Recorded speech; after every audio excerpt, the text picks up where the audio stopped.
नमस्कार साथियों। हमारा प्रश्नावली 5.1 है समांतर श्रेणी। इस प्रश्नावली में एक समांतर श्रेणी जो होती है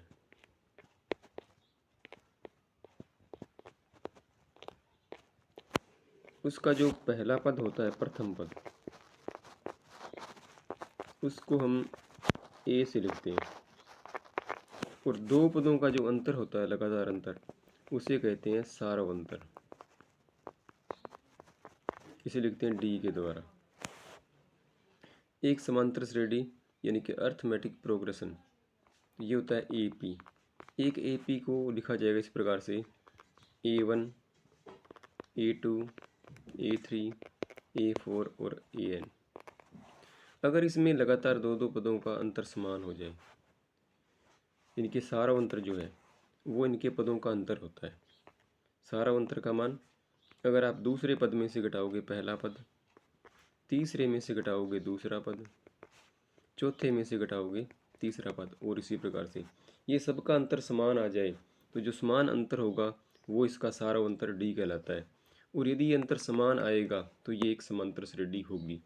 अगर ये पहले से समांतर श्रेणी दे रखी है तो अंतर समान आएगा, यानी दोनों ही कंडीशन लागू है। समांतर श्रेणी है तो अंतर समान होगा, और यदि अंतर समान है तो वह सीरीज एक समांतर श्रेणी होगी।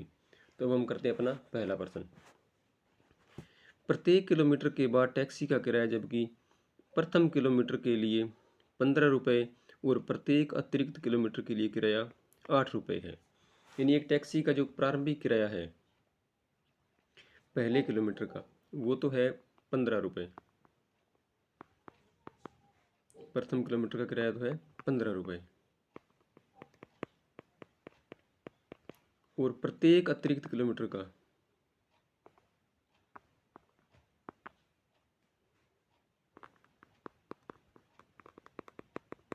वो है 8 रुपये। तो अब आपको ये याद करना है कि इस किराए से जो बनेगी सीरीज वो एक समांतर श्रेणी होगी या नहीं होगी। पहले किलोमीटर का किराया है 15 रुपये, इसलिए हमारे पास में A1 का मान तो हो जाएगा 15, A1 या ए का मान ये तो हो जाएगा 15 रुपये। अब टैक्सी का रूल ये होता है कि 1 किलोमीटर का किराया 15 रुपये पहले का, उसके बाद में 8 रुपये पर किलोमीटर के हिसाब से किराया लगेगा।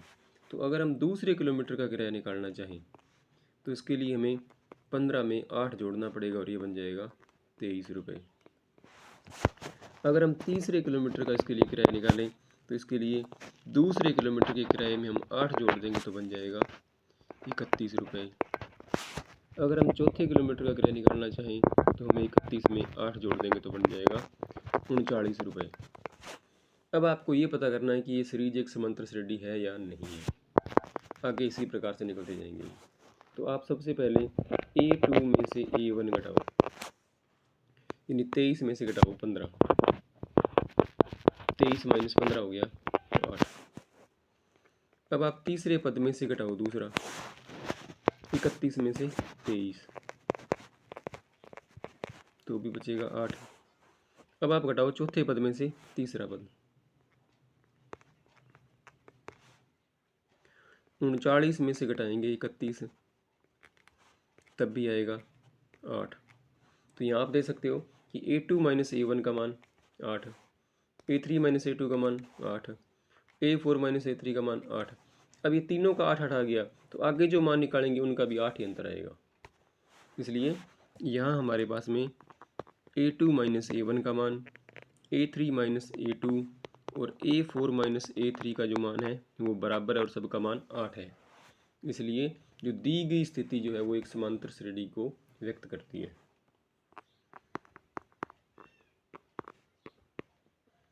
अतः दी गई स्थिति एक समांतर श्रेणी यानी कि AP है।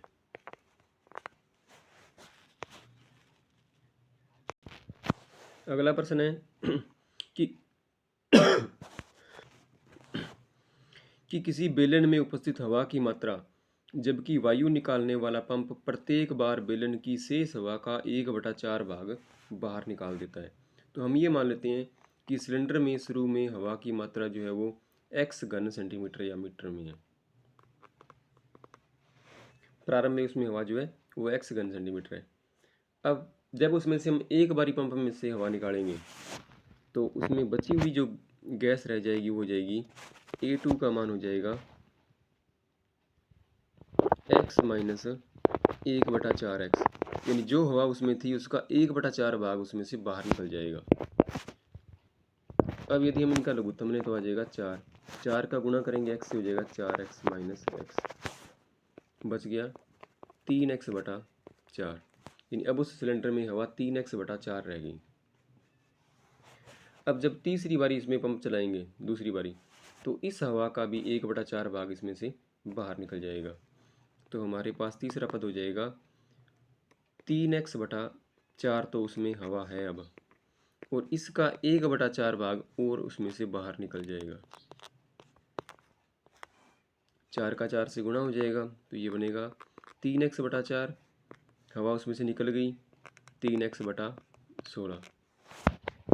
इनका जब एलसीएम लेंगे तो आ जाएगा 16, 4 का 16 में भाग करें 4 पर जाएगा, 4 का 3 से गुणा करें तो बन गया 12x माइनस 3x, 12x में 3x घटाएं तो आ जाएगा 9x/16, और बाकी पद इसी प्रकार से। आप यदि 3 पद निकाल लोगे तो आपकी समस्या जो है वो सॉल्व हो जाएगी कि वो समांतर श्रेणी है या नहीं है।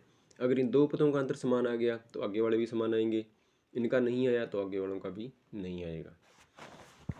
तो अब आप इसमें ये देखो कि अगर हम A2 में से A1 घटाते हैं, A2 का मान है 3x/4 और A1 का मान है x, लघुत्तम लेंगे तो आएगा 4, दोनों का हर समान है, अंश वही रहेगा। इसका हर 1 है, 1 का भाग 4 में 4 पड़ जाएगा, 4 से गुणा करेंगे तो बन जाएगा 4x, 3x में से -4x करेंगे तो बचेगा -x/4। अब यदि हम तीसरे पद में से घटाएं दूसरा पद, तो हमारा तीसरा पद जो है वो है 9x/16, और दूसरा पद हमारा है 3x/4। इनका लघुत्तम लेंगे तो आ जाएगा 16, दोनों का हर सेम है तो अंश वही रहेगा। 4 का भाग करें 16 में, 4 पड़ जाएगा, 4 3 12x। अब आप घटाओगे 9x में से 12x तो बचेगा -3x/16।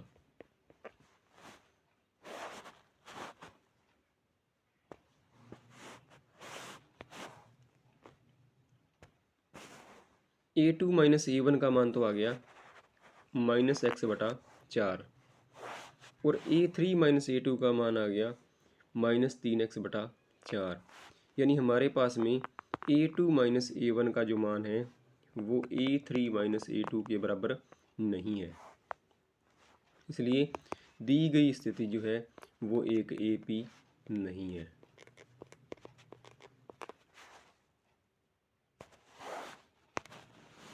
अब हमारा अगला प्रश्न कि प्रत्येक मीटर की खुदाई के बाद एक कुआं खोदने में आई लागत, जबकि प्रथम मीटर खुदाई की लागत है 150 रुपये, यानी शुरू वाला 1 मीटर कुएं की खुदाई 150 रुपये है, और उसके बाद में दूसरे तीसरे चौथे प्रत्येक मीटर की खुदाई जो है वो 50 रुपये लगातार बढ़ती जाएगी। तो ये एक समांतर श्रेणी है या नहीं है। तो इसमें ये तीसरा प्रश्न हो गया कि प्रथम किलोमीटर की खुदाई जो है, प्रथम मीटर की खुदाई वो तो है 150 रुपये, और प्रत्येक अगले जो मीटर है उसकी खुदाई है 50 रुपये। तो इसमें हमारे पास में A1 का मान तो हो जाएगा पहले मीटर की खुदाई 150 रुपये, दूसरे मीटर की खुदाई निकालेंगे तो 150 रुपये तो लग गया पहले मीटर का, दूसरे मीटर का हो गया 50 रुपये और, तो ये बन गया 200 रुपये। अगर हम तीसरे मीटर की खुदाई निकालें तो 2 मीटर का खर्चा तो हो गया 200 रुपये, तीसरे मीटर का लग जाएगा 50 रुपये और, तो ये बन गया 250 रुपये, और बाकी के इसी प्रकार से। अब आप A2 में से A1 घटाओ, A2 माइनस A1, तो ये हो जाएगा 200 माइनस 150 हो गया 50 रुपये। अगर हम A3 में से A2 घटाएं तो हो जाएगा 250 माइनस 200 50 रुपये। A2 माइनस A1 का मान A3 माइनस A2 के बराबर है, यानी A2 माइनस A1 का मान A3 माइनस A2 के बराबर है, और वो है 50 रुपये। इसलिए दी गई स्थिति जो है वो एक AP को व्यक्त करती है, यानी ये वाली एक AP है।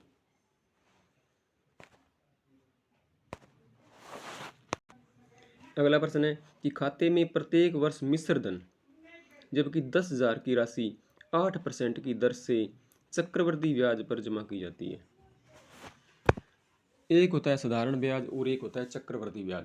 साधारण ब्याज में हमेशा ब्याज मूलधन पर यानी उधार ली गई या दी गई राशि पर ही लगता है, लेकिन चक्रवृद्धि ब्याज में क्या होता है, एक निर्धारित समय पीरियड जैसे वार्षिक ब्याज दर है तो 1 साल के बाद में ब्याज को मूलधन में जोड़ करके फिर उसके ऊपर ब्याज लगाया जाता है और यही प्रक्रिया प्रत्येक वर्ष के लिए आगे चलती रहती है। तो अब हमारे पास में जो मूलधन है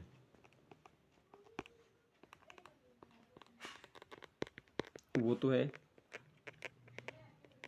10,000 रुपये और ब्याज की दर जो है वो है 8% वार्षिक, यानी प्रत्येक वर्ष उसका ब्याज 8% लग जाएगा। 100 रुपये का ब्याज 8 रुपये, 1000 रुपये का 80 रुपये, 10,000 का 800 रुपये। तो शुरू में तो उसके पास में जो राशि है वो तो होगी 10,000। अब हम उसमें ब्याज मिश्र धन निकालते हैं पहले वर्ष का, प्रथम वर्ष का मिश्र धन।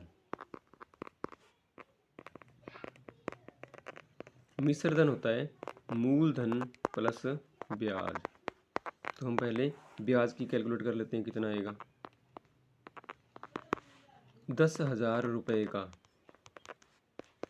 8% की दर से एक वर्ष का जो ब्याज बनेगा वो कितना हो जाएगा, मूलधन गुणा दर गुणा समय बटा में 100। फॉर्मूला हमने साधारण ब्याज का लगाया है 1 साल के लिए। तो 100 का 8 से गुणा कर देंगे तो बन गया 800 रुपये, यानी A1 का मान जो है वो हो जाएगा 10,000 रुपये उसके पास में थे और 800 उसको ब्याज और मिल गया, तो ये बन गया 10,800 रुपये, यानी 1 साल बाद उसके अकाउंट में या उसने जिसको दे रखे हैं पैसे वो 10,800 रुपये हो गए। अब दूसरे वर्ष में क्या हो जाएगा, दूसरे वर्ष का ब्याज ये बन जाएगा। अब राशि तो उसके पास में है 10,800, क्योंकि पहले 10,000 रुपये थे, 800 उसमें ब्याज और मिल गया। दर उसकी 8%, समय उसका 1 साल का बटा में 100, डबल जीरो कट जाएगी। 8 का गुणा करेंगे तो ये बन जाएगा 8 8 64 और 8 एकम 8, तो 864 रुपये। अब उसका जो दूसरे साल उसके पास में जो मिश्र धन हो जाएगा वो हो जाएगा, पहले तो थे उसके पास में 10,800, पहले साल के ख़त्म होने पर उसमें 864 रुपये ब्याज और मिल गया, तो ये बन गया 4 का 4, 6 का 6, 8 और 8 16, 1 का 1, तो 11,664 रुपये उसके पास में हो गए। अब आप देखो कि शुरू में उसके पास में जो ब्याज था पहले वर्ष का वो तो उसे मिला 800 रुपये, दूसरे वर्ष का उसे ब्याज मिला 864 रुपये, तो ये ब्याज जो है वो समान नहीं आया, यानी कि शुरू में जो राशि उसके पास में है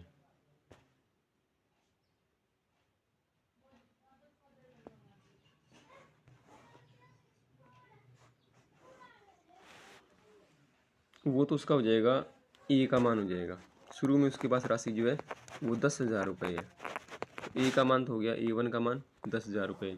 1 साल बाद उसने ब्याज जोड़ दिया तो ये हो गया A2 का मान, ये हो गया 10,800 रुपये, और अगले वर्ष का उसका जो ब्याज है वो हो जाएगा A3, ये हो गया 11,664 रुपये। तो अब आप ये याद करके देखो कि A2 माइनस A1 का मान कितना आता है। 1 साल बाद उसके बाद 10,800, पहले थे 10,000, तो उनका अंतर हो गया 800 रुपये ब्याज की राशि के बराबर।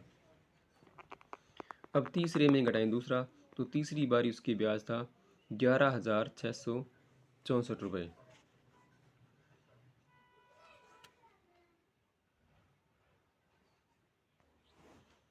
₹11,664 से हम घटा देंगे 10,800, 11,664 माइनस 10,800, तो ये बच गया हमारे पास में 864 रुपये। अब आप देखो कि पहले वर्ष का ब्याज 800, दूसरे रुपये का 864 रुपये, ज़्यादा हो गया ना ब्याज, इसलिए ये दोनों मान आपस में बराबर नहीं है। यानी A2 माइनस A1 का मान जो है वो A3 माइनस A2 के बराबर नहीं है, इसलिए यह एक AP नहीं है। यानी किसी राशि के ऊपर अगर चक्रवर्ती ब्याज दर लगता है तो वो एक समांतर श्रेणी नहीं बनेगी। अगर साधारण ब्याज लगता तो प्रत्येक बारी उसका ब्याज 800 रुपये ही बढ़ने वाला था, तो ये एक समांतर श्रेणी बन जाती है।